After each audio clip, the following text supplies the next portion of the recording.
श्री गणेश नारायण जी देवी साहब, वरिष्ठ साहित्यिक आलोचक। और हमारा ये भी सौभाग्य है कि आज आपके साथ इस मंच पर विराजित हैं आपकी सहधर्मिणी सुरेखा गणेश देवी जी, जो कदम कदम पर आपके साथ इस कंटीले राह पर भी चल रही हैं। आपका स्वागत है इस कार्यक्रम को संबोधित करने के लिए। राजीव जी, पूरी उपाध्याय फैमिली, आपके परिवार के सदस्य,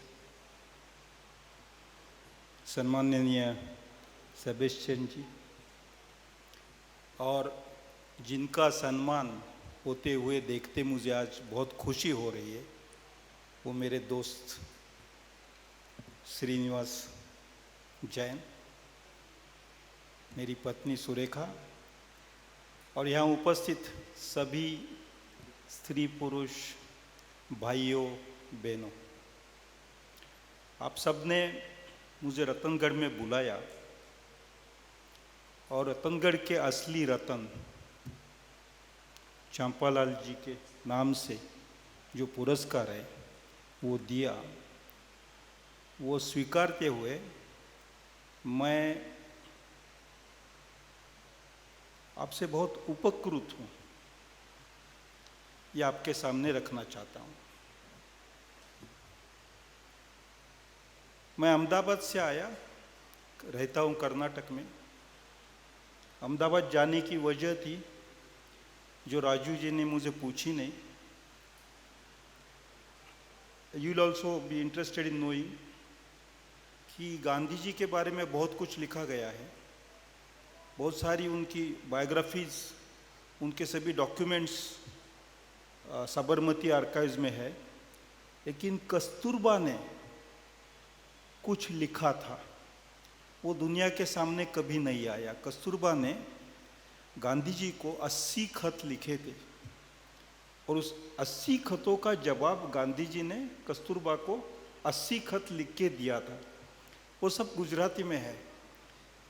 अब ये जो कागज़ है वो आज तक कहीं उपलब्ध नहीं थे, लेकिन गोपाल गांधी है, उनके जरिए ये मेरे एक दोस्त थे त्रिदीप सूरुद, जो अहमदाबाद में रहते गांधीयन स्कॉलर है, उनके हाथ में कस्तूरबा की डायरी आई और कस्तूरबा ने क्या लिखा है ये देखने के हेतु मैं अहमदाबाद गया था, इसलिए अहमदाबाद से आया।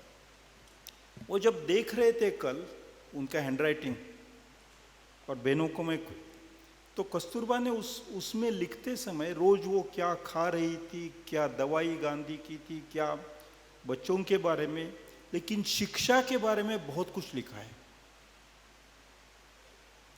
और जब भी वो उसका अनुवाद अंग्रेजी में होगा, क्योंकि गुजराती में है, हिंदी में होगा, तो आप पढ़ेंगे कि कस्तूरबा के नज़र में आज़ाद भारत ये शिक्षा से चलने वाला भारत होगा, ये लिखा हुआ आप पढ़ पाएंगे।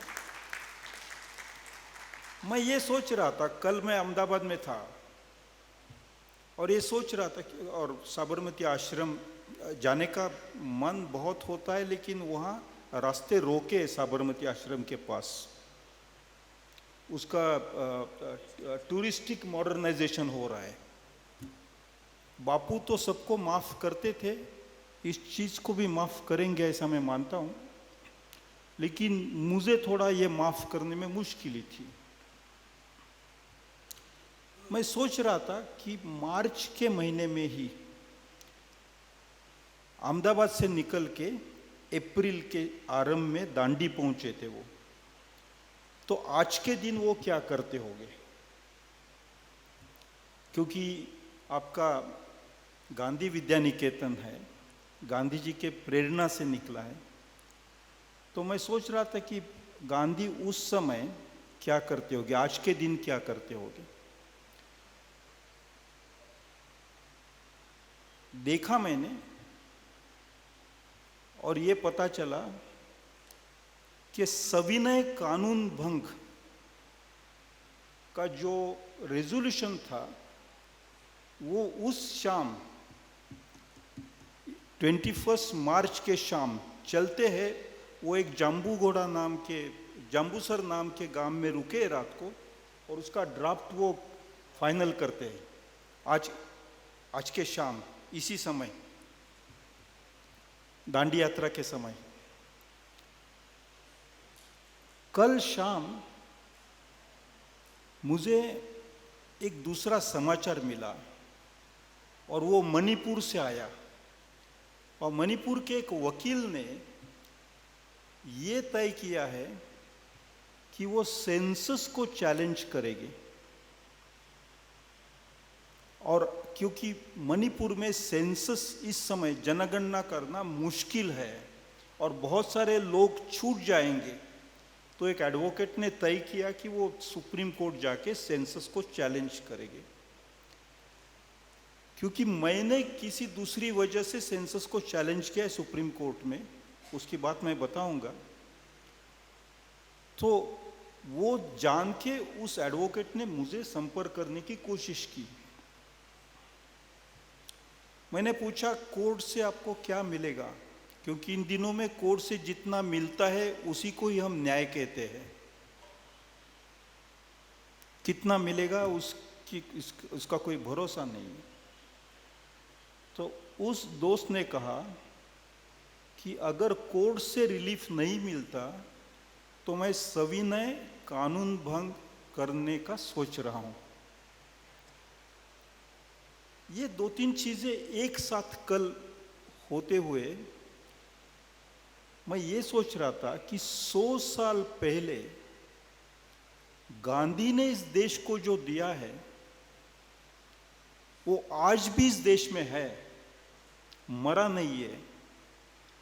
और उसको जिंदा रखने के लिए हजारों हाथों की, लाखों लोगों की जरूरत थी। ऐसे हाथ और ऐसे लोग तैयार करने का काम आपके स्कूल ने किया है। ये गांधी जी का काम आपने आगे चलाया है।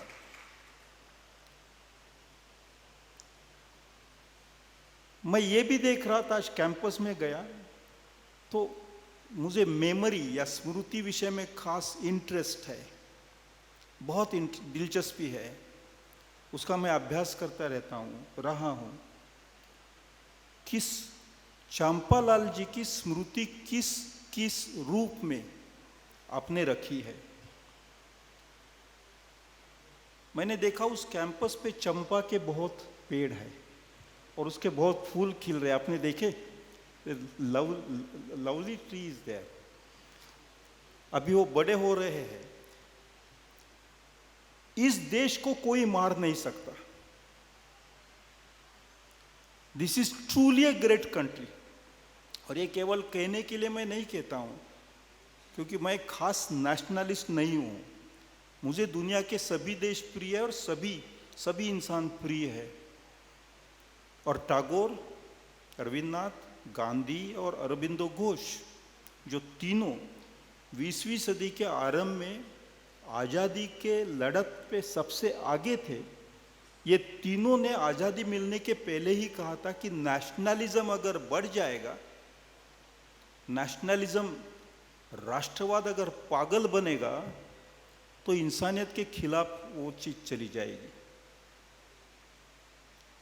तो मैं इसलिए नहीं कह रहा हूं कि मैं कट्टर राष्ट्रवादी हूं, लेकिन इस देश ने कुछ एक अजीब, जो दुनिया में कहीं भी दिखने नहीं मिलती, ऐसी एक सिद्धि हासिल की है। और वो है कि इस देश ने हमेशा विविधता को जिंदा रखा है। हम कल्पना नहीं कर सकते इतनी विविधता है यहाँ। यानी हमने सुना है डाइवर्सिटी इज देयर, और जो भी देश, जो भी लोग, जो भी संस्कृति, जो भी सिविलाइजेशन डाइवर्सिटी के फाउंडेशन पे है, ऐसी जगह कोई भी डिक्टेटरशिप लंबे समय चल नहीं सकेगी। वो पागलपन होगा किसी डिक्टेटर का। कभी मैंने सुना था विकास पागल हो गए, तो पागलपन हो सकता है। विविधता, diversity is our greatest insurance of democracy. इसके बारे में मैं कुछ बात करना चाहता हूँ भाषा को लेके। भाषिक विविधता, मैंने भाषा में काम किया पूरी जिंदगी। बात ये हुई कि मैं जब 20 उम्र में 20 या कुछ पोस्ट ग्रेजुएशन का अभ्यास कर रहा था, उस समय के सेंसस में मुझे देखने मिला कि उसके 10 साल पहले से भाषाओं की संख्या बहुत कम हुई है सेंसस में, जनगणना में। 1961 के सेंसस में 1652 मातृभाषा का उल्लेख था, 1652। 1971 के सेंसस में वही संख्या केवल 109 बताई गई थी, 109। 1500 नाम निकाले गए थे। तो मैं चौंक गया और ये तय किया कि क्योंकि ज़िंदगी के रास्ते तय करने का मेरा समय था, मैंने ये तय किया कि इसी के पीछे मैं लगूं। कहाँ गई ये भाषा, कहाँ थी, किसकी थी, कौन बोलता है, बोलने वाले हैं या चले गए, और उसकी खोज में निकल पड़ा पूरी ज़िंदगी। पिछले 50 साल अब पूरे होने आए। और फिर देश में पूरा एक भाषिक सर्वे, पीपल्स लिंग्विस्टिक सर्वे हुआ, उसमें 780 भाषा जिंदा देखने मिली, उसका अभ्यास हुआ, वो सब। लेकिन जब मैं हर स्टेट में गया, हर डिस्ट्रिक्ट में गया, मैं आपको कहना चाहता हूँ, राजस्थान में राजस्थानी भाषा के नाम से साहित्य अकादमी अवार्ड देती है, मैं स्वीकारता हूँ, बहुत अच्छा है। लेकिन राजस्थान में the distinct language varieties in number, there are 44 distinct linguistic varieties in Rajasthan. और अगर आप कहीं राजस्थान के सिरोही के लोगों को बीकानेर के लोगों के साथ इकट्ठा बिठाए तो एक दूसरे की भाषा इतनी सरलता से नहीं समझेंगे, वो नहीं समझेंगे। हाँ, मेवाटी और मारवाड़ी एक दूसरे की भाषा समझेंगे, लेकिन वहाँ के गरासिया को अपलाए, और गरासिया आप बोलेगी कि गरासिया तो भिल्लों की भाषा है, भिल्लों के पास क्या भाषा हो, भाषा का क्या अधिकार है। गरासिया लोगों को तो हिंदी सीखनी चाहिए, अंग्रेजी सीखनी चाहिए, और हो सके इन दिनों में तो संस्कृत भी सीखनी चाहिए।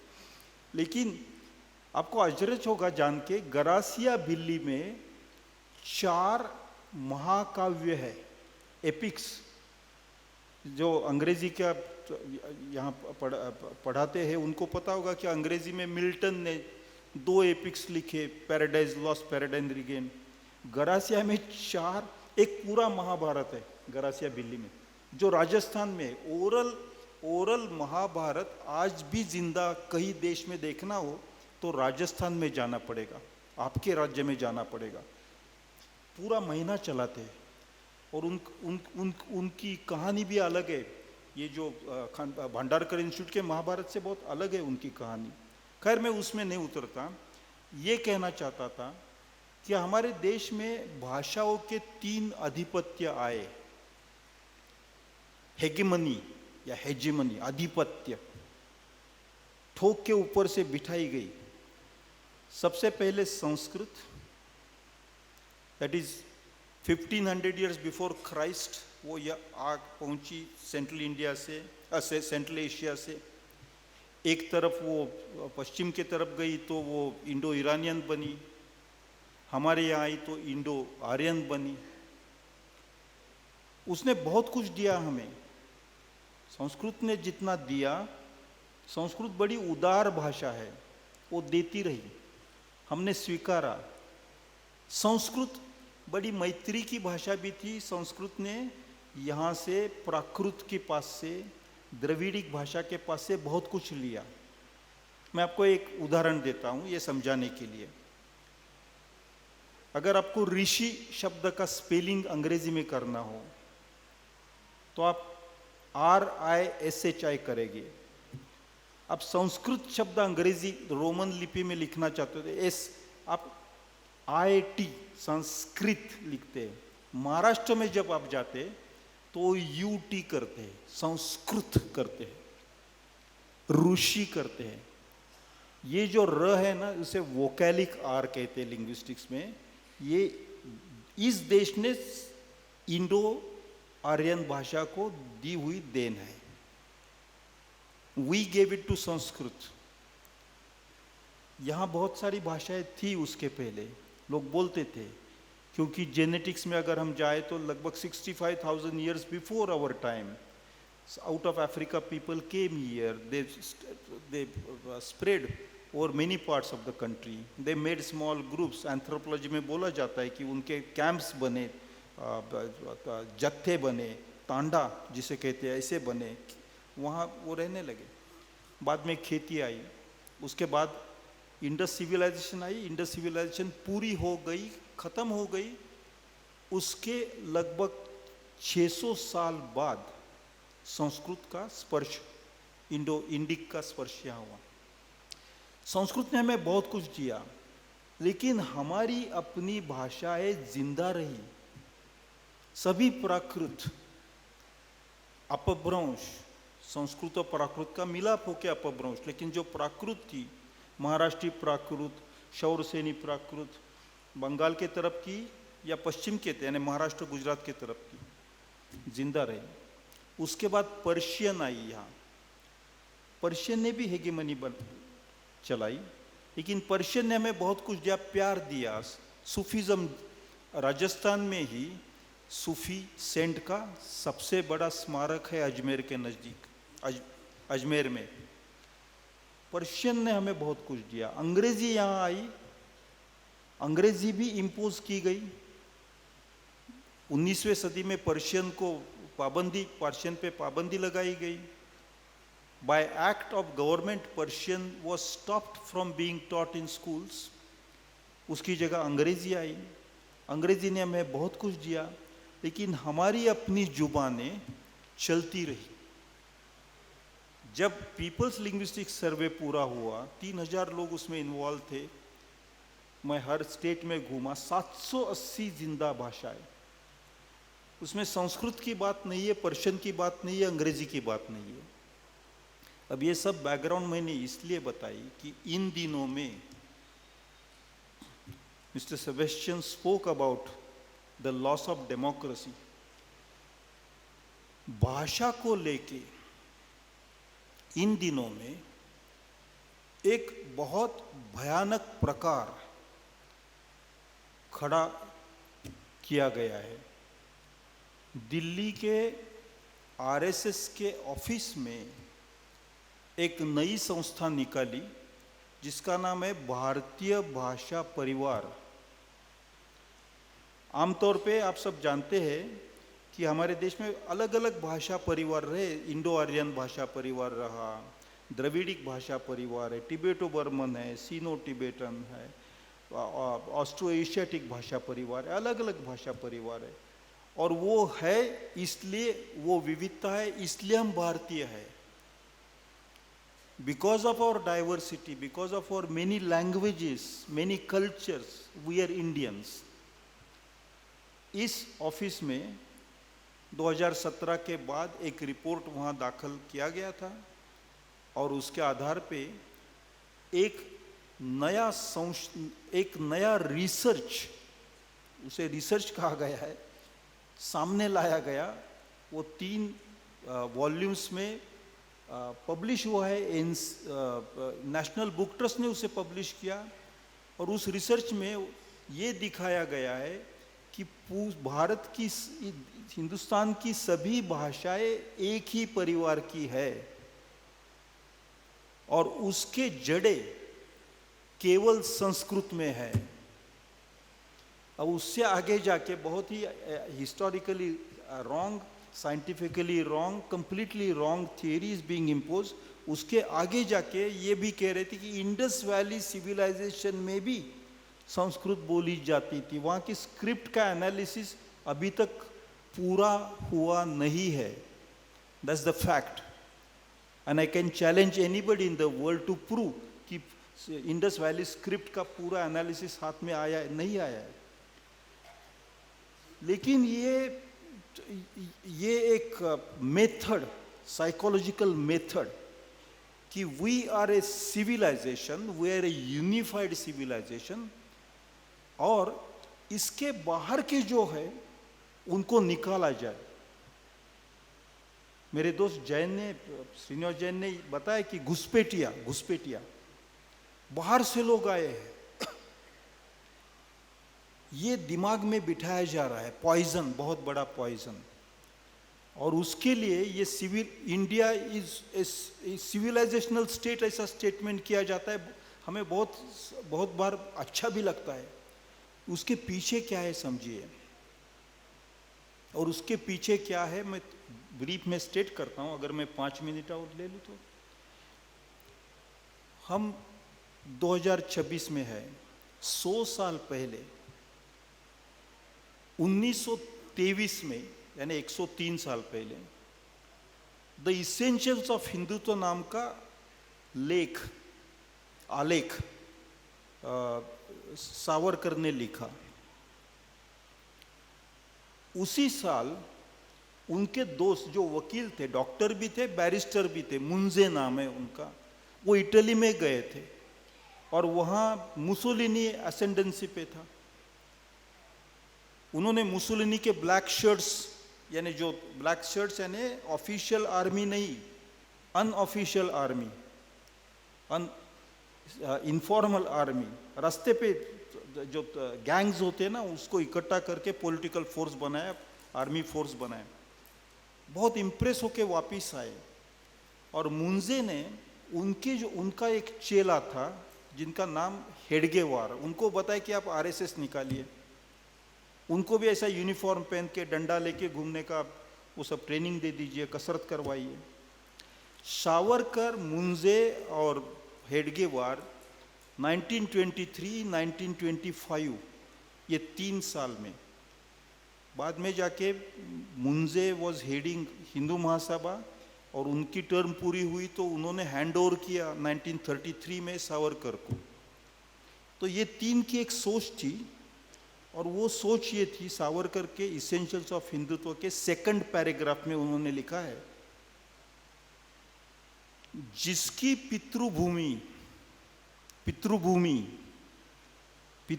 मातृभूमि ने पितृभूमि, वो शब्द जर्मनी और इटली में फादरलैंड फैसिस्ट शब्द था, वो बहुत चलन था, उसका करेंसी थी। जिसकी पितृभूमि वही और पुण्य भूमि एक ही है, वही इस देश के अच्छे नागरिक बन सकते हैं। जिसकी पुण्य भूमि इस पितृभूमि के बाहर है, उनकी राष्ट्र के प्रति निष्ठा हमेशा संदिग्ध रहेगी, हमेशा सस्पेक्ट रहेगी। अब इस बाहर पुण्य भूमि कौन किसकी है, तो मुस्लिमों की है, क्रिश्चियनों की है। देश का नागरिक कौन हो, इसके बारे में इनकी धारणा थी, जो 1920s में बनी थी। 100 साल के बाद ये बदली नहीं है। इसके बीच में देश आज़ाद हुआ और हमें संविधान मिला, और महात्मा गांधी ने 1933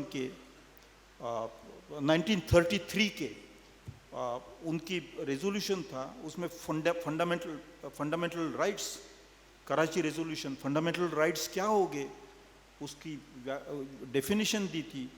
उसके आधार पे हमारे संविधान में जो भी इस देश में, वो इसके नागरिक होंगे। इस समय देश में ये 2 कल्पना, नागरिक कौन होगा और कौन अच्छा नागरिक नहीं है, और दूसरी तरफ संविधान जो है, जो सबको नागरिकत्व देता है, उसका बड़ा क्लैश है। बस सीधी सी बात है, बहुत छोटी सी बात है, लेकिन पूरी गंभीरता के साथ आपके सामने रखता हूं, फिर मेरी बात पूरी करता हूं।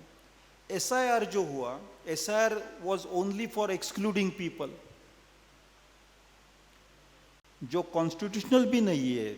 इलेक्शन कमिश्नर के पास सिटीजन आप है या नहीं तय करने का अधिकार ही नहीं है, लेकिन वो दादागिरी करके भी हमारे पे थोपा गया। उसके बाद सेंसस आ रहा है, और सेंसस 2027 में लेने की कोई जरूरत नहीं थी, 2021 में होना चाहिए था। कोरोना के वजह से नहीं हो सका। 1871 से हर बार पहले दशक के पहले साल में होता है सेंसस। केवल इस बार 2021 में नहीं हुआ, कोरोना से नहीं हुआ। But please let me state, हम एक अंतर्राष्ट्रीय ट्रीटी से बंधे हैं सेंसस के लिए। यूनाइटेड नेशंस के norms and principles of census नाम की किताब है, उसमें हम सिग्नेटरी थे। दुनिया के 184 देशों ने 2023 में सेंसस पूरा किया। There are only 2 such countries, Nigeria, India, जो नहीं किया, और 26 के बाद वो आगे धकेला गया, क्योंकि 2002 में ऐसे तय हुआ था कि अगर हमें लोकसभा की सीटें बढ़ानी हो तो 26 के सेंसस के बाद ही बढ़ा सकते, उसे डिलिमिटेशन कहा जाता है।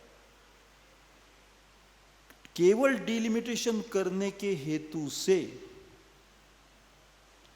ये सेंसस 2027 1 मार्च के दिन होने वाला है, और उस डिलिमिटेशन में पॉपुलेशन के आधार पे, श्रीनिवास जैन ने कहा फर्टिलिटी रेट, वो सब बातें, अगर फर्टिलिटी रेट और पॉपुलेशन के आधार पे अगर डिलिमिटेशन होता है तो 2029 के इलेक्शन में, चुनाव में, अभी जो सत्ता में पार्टी है उसे कम से कम 80% सीट्स मिलेगी।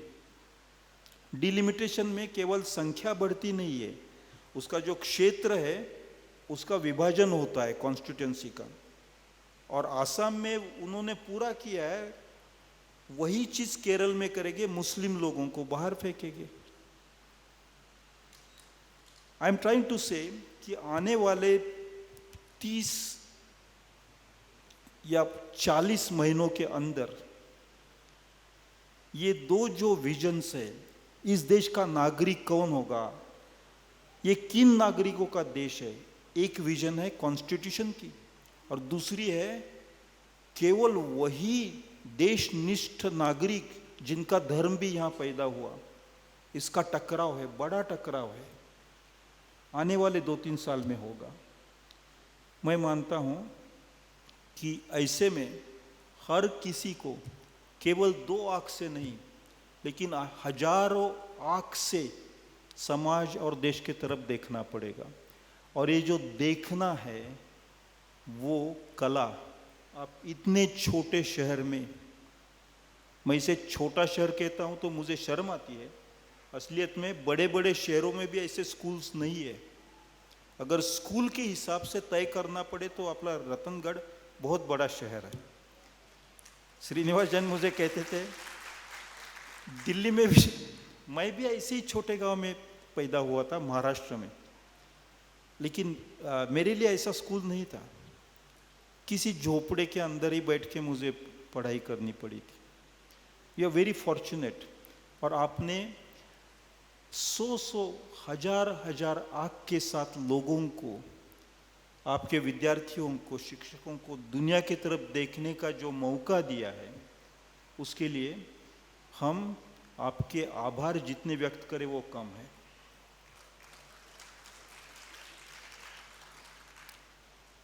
अंत में इतना कहना चाहता हूँ, रतनगढ़ का अगर उत्खनन होता है, आर्कियोलॉजिकल एक्सकैवेशन, तो इस एरिया में आपको लगभग 30-35 हजार साल पुराने स्केलेटन्स भी मिलेंगे।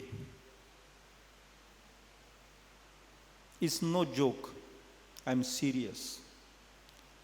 हजारों सालों से जिसने इंसानियत जिंदा रखी, इंसान को जिंदा रखा, ऐसी इस देश में हजारों जगह है, और वो सब विविध जगह, विविध लोग, विविध भाषा, विविध संस्कृति, विविध खान पान, विविध कपड़े पहनने की पद्धति, विविध शादी के रीति रिवाज, शादी के गीत अलग अलग है, गहने अलग है।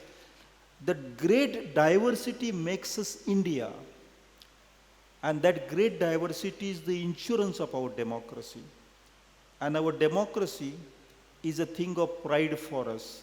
Let us all strive and not allow it to die so easily just because some myopic vision has at the moment grabbed power. मैं आपको फिर एक बार धन्यवाद देना चाहता हूँ, और आपने मुझे बुला के बड़ा सम्मान किया। मैं कर्नाटक, महाराष्ट्र, गुजरात से हूँ, राजस्थान में जब मुझे बुलाया आया तो मुझे बिल्कुल यकीन आया कि इस देश का हर एक हिस्सा इस देश के हर किसी हिस्से को पहचानता है, क्योंकि हर हिस्से की पहचान अलग अलग है। धन्यवाद। बहुत बहुत धन्यवाद परम आदरणीय श्रीमान गणेश नारायण दास देवी जी।